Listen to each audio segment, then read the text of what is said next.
오늘 본문의 말씀은 사도 바울이 고린도 교회를 향하여 쓴 그러한 서신 가운데 있는 고린도 후서의 말씀입니다. 고린도 교회는 바울이 2차 전도 여행 때 1년 6개월을 머물면서 세웠던 교회가 고린도 교회입니다. 고린도 교회의 초대 목사님이라고 할 수 있지요. 지금도 고린도 교회에 가면 이 고린도 교회를 거쳐간 목회자들의 이름이 그 고린도 교회에 새겨져 있는데 가장 윗칸에 파울로스라고 그렇게 기록이 되어져 있습니다. 즉 바울이 우리 고린도 교회의 일대 목사님이다라고 그렇게 새겨 놓은 것이지요. 고린도 교인들에게 있어서 바울은 신앙의 아버지와도 같은 그러한 분이었습니다. 그렇기 때문에 고린도 교회에 잘못이 있다든지 아니면 고린도 교회에 무슨 문제가 있다든지 하면 때로는 꾸짖고 또 때로는 조언을 해주기도 했습니다. 고린도 전서는 고린도 교회에 생긴 여러 교회 안에서의 문제들을 어떻게 해결해야 할 것인가에 대한 그러한 가르침을 주고 있지요. 예를 들자면은 동성애의 문제도 있고 또 교인들끼리 서로 소송하는 그러한 문제도 있고 은사의 문제도 있고 또 성도들의 음란한 그러한 생활에 대한 그러한 문제들도 이 고린도 교회에 있었습니다. 그래서 여기에 대한 가르침을 주고자 사도 바울은 고린도 전서를 기록을 하게 됩니다. 그런데 그 고린도 교회에 불순한 세력들이 들어와서 교인들의 마음을 흔들어 놓고 또 교만한 사람들을 선동해서 자신들을 위해서 날마다 눈물로 기도하는 바울을 배반하고 또 바울을 비난하기도 합니다. 바울은 사도가 아니다라는 그러한 이야기도 했고 또 뿐만 아니라 인격적으로 참을 수 없는 그러한 인신모욕도 이 바울에게 주기도 하였지요.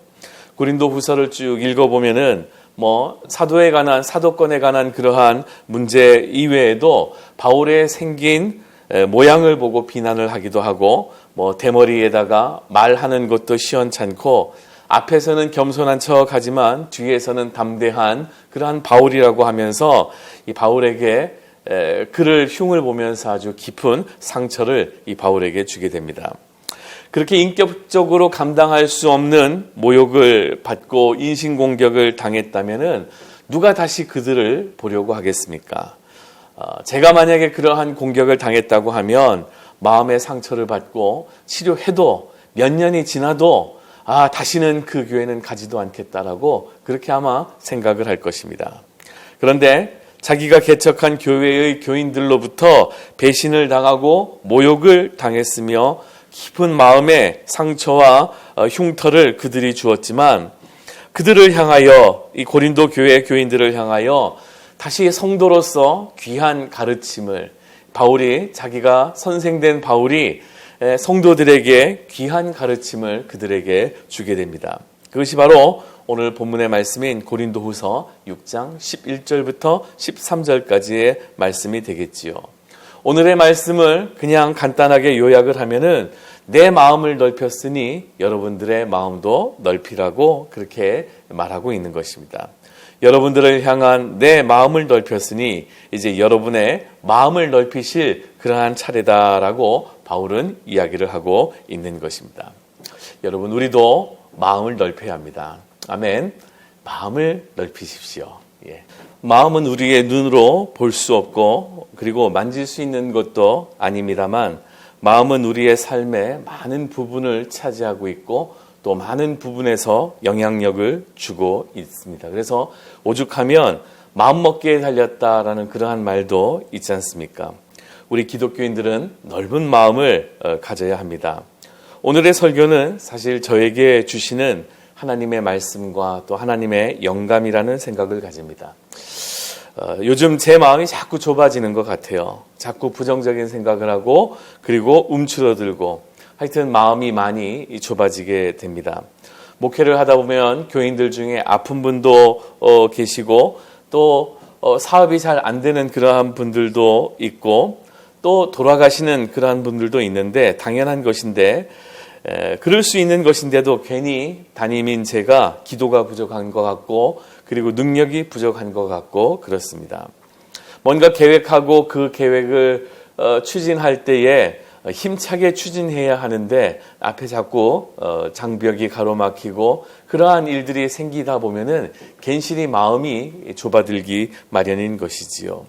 그래서 오늘 본문의 말씀이 저와 여러분에게 참 큰 은혜가 되어졌으면 좋겠습니다. 바울은 먼저 말씀할 때에 우리에게 그 말씀을 주실 때에 너희의 마음을 넓히라고만 하지 않았습니다. 바울은 먼저 이야기하기를 나의 마음을 넓혔으니 이제 너의 마음을 넓힐 차례다라고 그렇게 말하고 있는 것이에요. 문제는 바로 여러분 언제나 사실은 나 때문에 발생하는 경우가 많이 있습니다. 너 때문이 아니라 나 때문인 것이지요. 문제는 나의 좁은 마음 때문에 그러한 것이에요. 옛날 캐톨릭에서 내 탓이요라는 그러한 캠페인을 한 적이 있었습니다. 지금도 하고 있는 것 같은데 참 그 내 탓이요라는 캠페인을 보면서 참 좋은 생각이다라는 그러한 생각을 했어요. 내가 다른 사람에게 피해를 주고 있다는 사실을 인식하고 남에게 그것을 책임을 떠넘기지 않고 내 탓이요라고 그렇게 자기 자신에 대하여 이야기하는 그러한 내 탓이요 캠페인이 참 좋은 것 같습니다. 우리 교회에서도 그러한 캠페인을 좀 했으면 좋겠는데 괜히 따라하는 것 같아서 그래서 캠페인을 못하지만 가끔 설교 가운데에 내 탓이요라는 그러한 말들을 자주 하고는 합니다. 근데 그 캠페인을 할 때 보면은 차 뒤에다가 항상 스티커를 붙여 놓으셨더라고요. 보니까 내 탓이요라는 것을 이렇게 차 뒤에다가 붙여 놓으면은 그게 과연 내 탓이라는 건지 네 탓이라는 건지 읽는 사람이 내 탓이요라는 말을 하게 되니까 뭐 이렇게 네 탓인지 내 탓인지 잘 구별이 안 되기는 합니다만 하여튼 우리 교회에서 그러한 캠페인을 하게 된다면 유리창 앞면에다가 좀 내 탓이요라는 거를 붙여 놓았으면 좋겠습니다. 어찌됐건 우리 모두는 예수 그리스도의 믿음으로 남에게 탓을 돌리는 것이 아니라 나 자신을 먼저 살펴볼 수 있는 우리 모두가 되어져야 되겠습니다. 넓은 마음은요, 여러분 남을 탓하는 것이 아니라 넓은 마음은 나 자신을 먼저 살펴볼 수 있는 것이 바로 넓은 마음이다라고 그렇게 말할 수 있습니다. 또한 넓은 마음은요, 다른 사람을 용서할 수 있는 그러한 마음입니다. 이것을 우리는 관용이라고 그렇게 이야기를 하죠. 요셉은 형들에게 노예로 팔려 애굽에서 13년 동안이나 모진 고난을 당하였습니다. 그런데 총리가 된 요셉은 자기를 보고 떨고 있는 형들에게 나중에 이렇게 이야기를 하죠. 저는 형님들이 종으로 판 형님의 아우 요셉입니다. 형님들이 저를 이곳으로 팔았지만 근심하지 마소서, 한탄하지 마옵소서. 하나님이 생명을 구원하시려고 저를 형님들보다 앞에 보내셨나이다 라고 이렇게 말합니다. 이것은 요셉이 넓은 마음을 가진 사람이라는 것을 말해주고 있습니다. 요셉은 형들을 용서해 주었습니다. 사실 요셉이 형들을 용서했기에 그 마음이 치료될 수 있었던 것이지요. 용서하지 못하고 미워하는 마음 가운데에 계속 그 마음이 남아 있었다면 요셉의 마음도 아마 힘들었을 것이에요. 복수의 칼날을 갈고 있는 마음이 여러분 얼마나 힘듭니까? 그런데 요셉은 하나님의 섭리를 깨닫고 이미 형님들을 그곳에서 용서를 했지요. 형님들이 나를 팔았기 때문에 내가 이곳에서 와서 이렇게 죽을 고비도 넘기고 그리고 고생을 했다라는 그러한 미움의 마음보다는 이 모든 과정들이 하나님의 은혜와 하나님의 섭리 가운데 먼저 나를 이곳으로 보내시려고 내가 이러한 고난을 당하였구나라고 생각을 하고 하나님의 섭리와 하나님의 은혜 가운데 그 모든 것들을 다 이해하고 해결을 하니까 용서가 되어지는 것입니다. 참 넓은 마음 아니겠습니까? 우리 믿음의 성도들도 여러분 이러한 관용에 다른 사람들을 용서하는 그런 넓은 마음을 가지기를 주의 이름으로 부탁을 드립니다. 진정한 힐링, 사람들이 힐링 하는데 근데 진정한 힐링은 여러분 두 가지의 방법이 있어요. 하나는 뭐냐면 큰 사랑을 깨닫는 것이고 두 번째는 다른 사람을 용서하는 것입니다. 용서는 나 자신을 회복할 수 있는 그러한 도구입니다. 우리가 힐링이라는 말을 많이 하는데 진정한 힐링은 두 가지의 방법이 있는 것 같습니다. 하나는 사랑을 깨닫는 것이고 또 다른 하나는 용서를 하는 것입니다. 힐링이 필요한 사람은 사실 피곤한 사람들이 힐링이 필요한 것이 아닙니다. 우리가 힐링이라는 말을 할 때에 심신이 지친 나를 좀 어딘가에서 쉬어보자라는 그러한 생각들을 하고 그리고 쉼을 갖는 것을 힐링이라고 그렇게 생각하기 쉬운데 진짜 힐링은 상처받은 사람에게 필요한 것이 사실 힐링인 것이죠. 다른 사람으로부터 마음의 상처를 받고 낙심한 사람, 이러한 사람들이 힐링이 필요하게 되는 것입니다. 근데 그 힐링이 필요할 때는 처음에는 가장 좋은 것은 사랑을 깨닫는 그러한 방법입니다. 아버지로부터 상처를 받은 사람은 아버지의 사랑을 깨닫는 거죠. 어머니로부터 상처를 받은 사람은 어머니의 사랑을 깨닫는 그러한 것이 진정한 힐링이 되어지게 됩니다.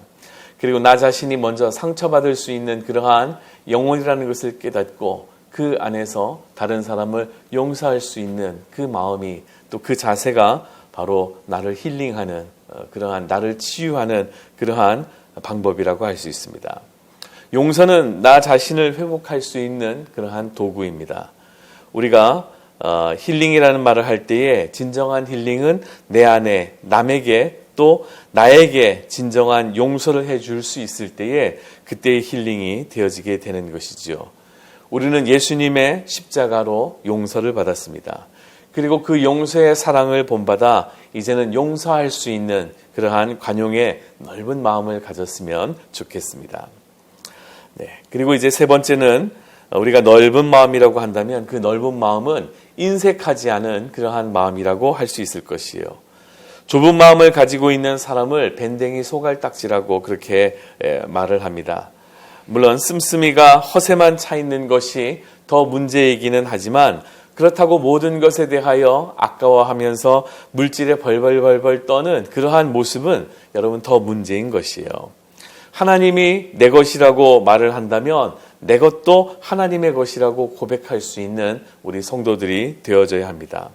바울은 고린도후서 9장 5절에서 11절까지의 말씀을 보면은 제가 읽겠습니다. 이러므로 내가 이 형제들로 먼저 너희에게 가서 너희의 전에 약속한 연보를 미리 준비케 하도록 권면하는 것이 필요한 줄 생각하노니 이렇게 준비하여야 참 연보답고 억지가 아니니라. 이것이 곧 적게 심는 자는 적게 거두고 많이 심는 자는 많이 거둔다 하는 말이로다.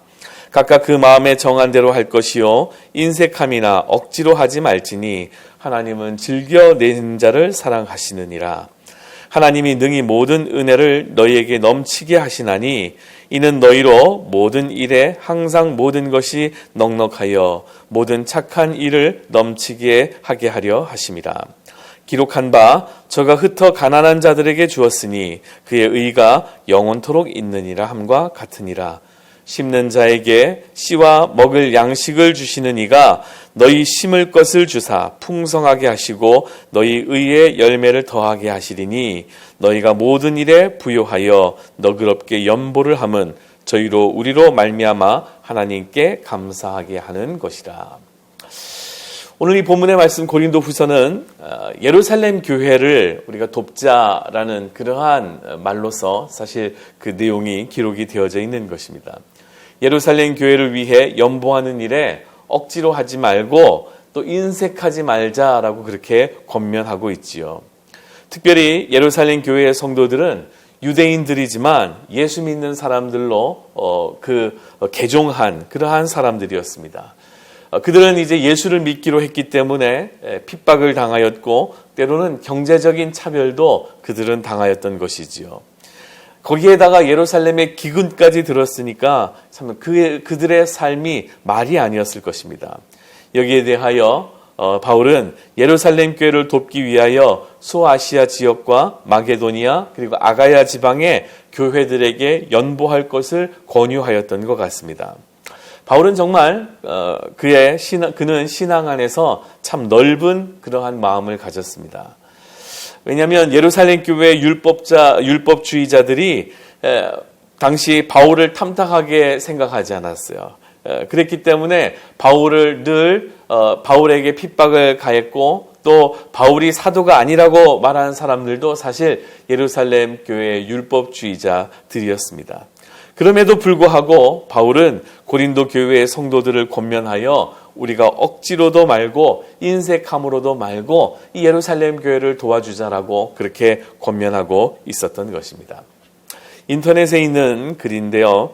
어느 교회에서 가족 찬송가 부르기 경연대회가 있었습니다.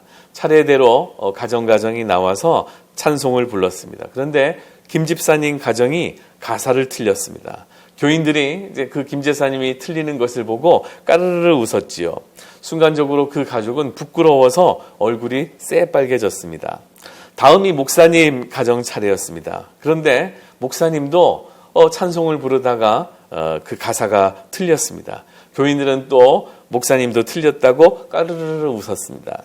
한참 시간이 지난 후에 세월이 지나서 이 목사님이 돌아가셨습니다. 그래서 사모님과 그 교회 장로님들이 이 목사님의 유품을 정리하다가 일기장을 발견하게 되었습니다. 그런데 그 일기장에 그때 있었던 그 그 일이 기록이 되어져 있었습니다. 가족대항 찬송가 부르기 경연대회가 있었다. 김 집사님 가족이 찬송을 부르다가 가사를 틀렸다. 교인들은 까르르르 웃었다. 김 집사님 가족은 순간적으로 수치심을 느끼면서 얼굴이 홍당무처럼 빨갛게 되었다. 다음은 우리 가정 차례다. 나는 일부러 틀려주었다. 교인들이 또 까르르르 웃었다. 나는 김 집사님 가족 얼굴을 바라보았다. 안도의 한숨을 쉬고 있었다. 나는 김 집사님 가족을 행복하게 만들어 주었다. 아주 기분 좋은 하루였다. 일기장을 읽고서야 비로소 사모님과 장로님들은 이 목사님의 깊은 뜻을 알 수 있었습니다. 하나님께서는 오늘 우리에게 여러분 넓은 마음을 가지라고 권면하여 주고 있습니다.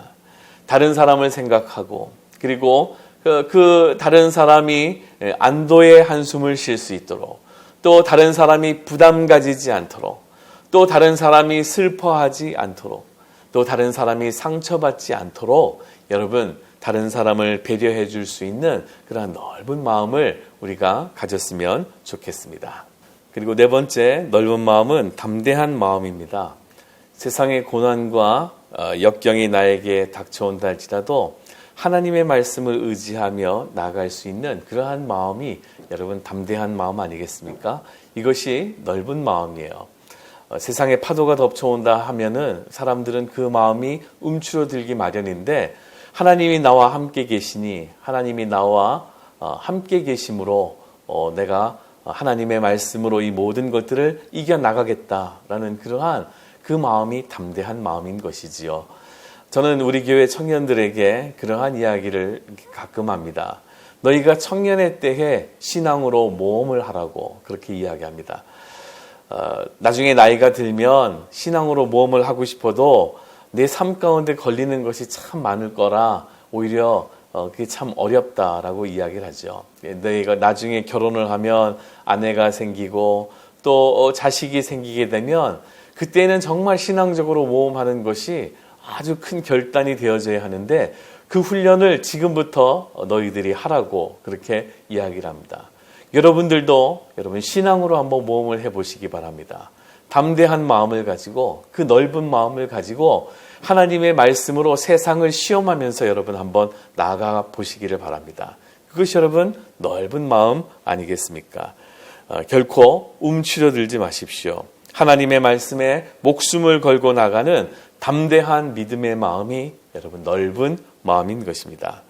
그리고 마지막 다섯째로 넓은 마음은요, 남을 이해할 수 있는 그러한 마음, 그것이 넓은 마음입니다. 사도 바울은 자신의 생각을 고린도 교인들에게 말하고 또 고린도 교인들이 이 말을 들어주기를 원했습니다. 자신의 생각이 잘못된 생각이 아니라면 이 말을 받아주기를 원했죠. 그러나 비좁은 마음의 이 고린도 교회 교인들은 사도 바울의 그 진심을 진심으로 받아들이지 않았습니다. 바울의 말을 자기 감정으로 해석했고 또 자기의 유익에 맞도록 해석했고 또 때로는 오해하면서 자기들이 스스로 해석했던 것이죠. 우리가 자주 하는 말 중에 하나가 저 사람 참 이해가 안 가라는 그러한 말들을 하기도 합니다. 그런데 여러분, 넓은 마음을 가진 사람은 그 사람을 이해하려고 노력을 합니다. 그 사람의 편에 그 사람의 생각을 이해하려고 하는 것이지요. 근데 우리의 비좁은 생각은 항상 저 사람은 이해가 안 가라고 그렇게 말을 합니다. 그것은 내 마음이 좁기 때문에 그 사람이 이해가 가지 않는 것이지요.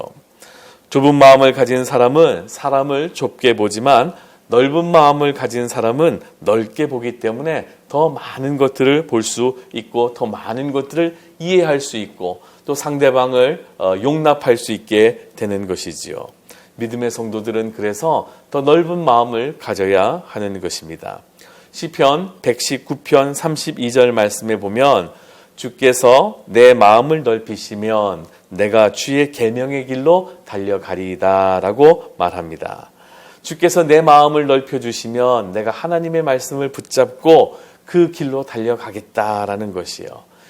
다른 사람을 용서하라고 했으니 용서하고 다른 사람을 이해하라고 했으니 이해하고 또 다른 사람의 말 가운데 내가 상처받지 않고 늘 기도하면서 기쁨으로 달려갈 수 있는 믿음의 길을 갈 수 있는 그 사람이 되기 위하여 나에게 주님 내 마음을 넓혀달라고 그렇게 기도를 하고 있는 것입니다. 비좁은 생각의 사람은 여러분 고통스러운 십자가의 길을 갈 수 없습니다.